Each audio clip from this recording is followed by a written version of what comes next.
It's me, DDP, Diamond Dallas Page. I'm 53 years young. Yes, 53 years young. If you guys are ready to hear a Christmas story, say aye. That was kind of lame. So I will give you another shot at it. If you're ready to hear a Christmas story, say aye. Whoa, all right. Now you're ready. Okay.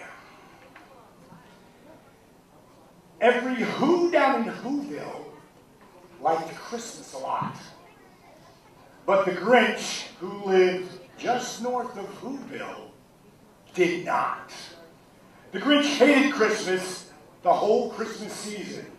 Now, please don't ask why. No one knows quite the reason. It could be his head wasn't screwed on just right. It could be, perhaps, that his shoes were too tight. But I think that the most likely reason of all may have been that his heart was 2 sizes too small. But whatever the reason, his heart or his shoes, he stood there on Christmas Eve hating the Who's, staring down from his cave with a sour, grinchy frown, for he knew, at the warm lighted windows below in their town, for he knew every Who down in Whoville beneath was busy now hanging a mistletoe wreath. And they're hanging their stockings, he snarled and sneered. Tomorrow's Christmas. It's practically here. Then he growled, with his Grinch fingers nervously drumming. I must find a way to stop Christmas from coming. And the Grinch got an idea. An awful idea. The Grinch got a wonderful, awful idea. I know just what to do. The Grinch laughed in his throat, and he made a quick Santa Claus hat and a coat. And he chuckled and chuckled. What a great Grinchy trick. With his coat and his hat, I look just like Saint Nick. All I need is a reindeer. The Grinch looked around. But since reindeers were scarce, there were none to be found. Did that stop the Grinch? Did it? No. The Grinch simply said, if I can't find a reindeer, then I'll make one instead. This is stop number 1, Grinchy Claus hissed. And he climbed to the roof to empty bags in his fist.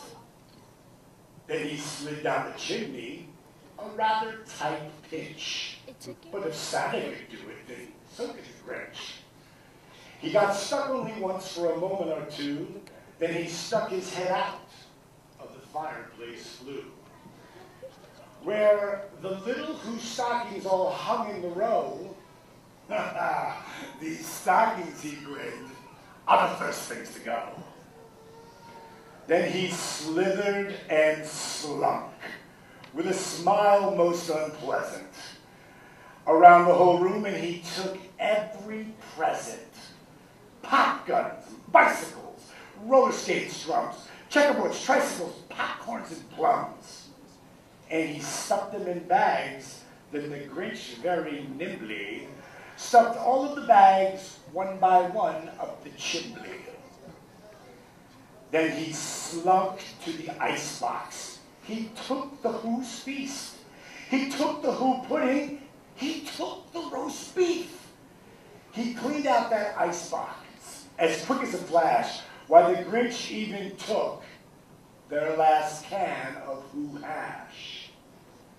Then he stuffed all his food up the chimney with glee. And now, grinned the Grinch, I will stop the tree. And the Grinch grabbed the tree, and he started to shove, when he heard a small sound like the coo of a dove. He turned around fast, and he saw a small Who, little Cindy Lou who was no more than 2. The Grinch had been caught by this tiny Who daughter, who had got out of bed for a cold cup of water. She stared at the Grinch and said, "Santa Claus, why? Why are you taking our Christmas tree? Why?"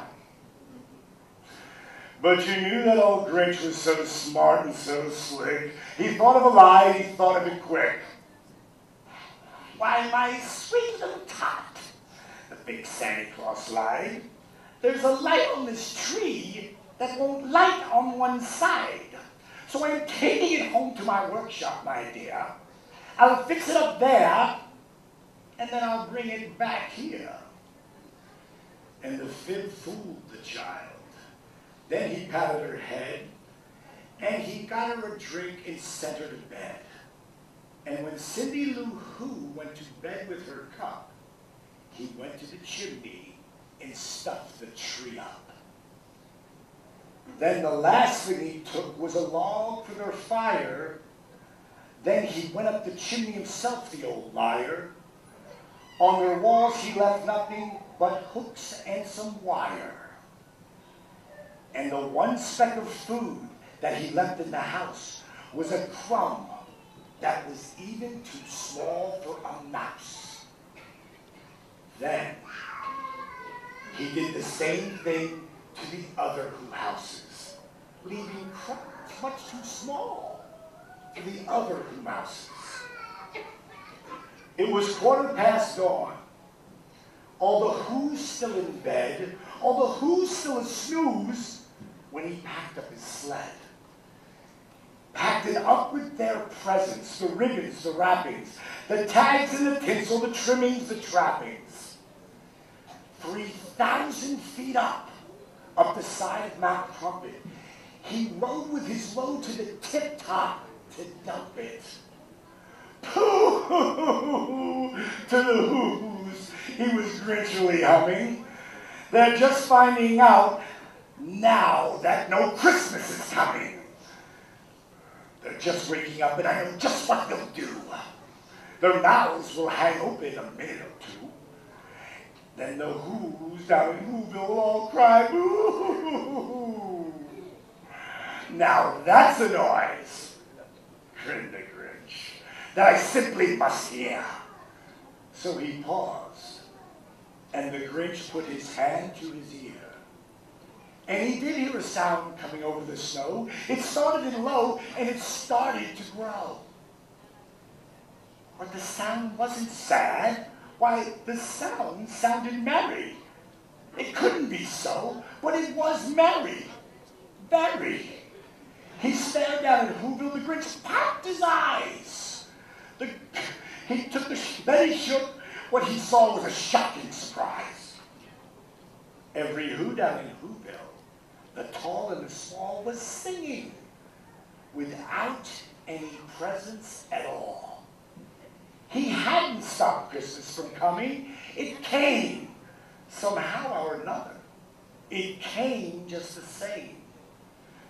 And the Grinch, with his feet ice cold in the snow, stood puzzling. How could this be so? It came without ribbons. It came without tags. It came without packages, boxes, or bags. And he puzzled 3 hours till his puzzler was sore. Then the Grinch thought of something he hadn't before. Maybe Christmas, he thought, doesn't come from a store. Maybe Christmas, perhaps, is a little bit more. And what happened then? Well, in Whoville they say that the Grinch's small heart grew 3 sizes that day. And the minute his heart didn't feel quite so tight, he whizzed with his load through the bright morning light, and he brought back the toys and the food and the feast. And he himself, the Grinch, carved the roast beef. Merry Christmas! That was a great reading, Diamond. I'm going to go to your website, I tell you, DiamondDallasPage.com, and check out more of this great guy. God bless you. Merry Christmas.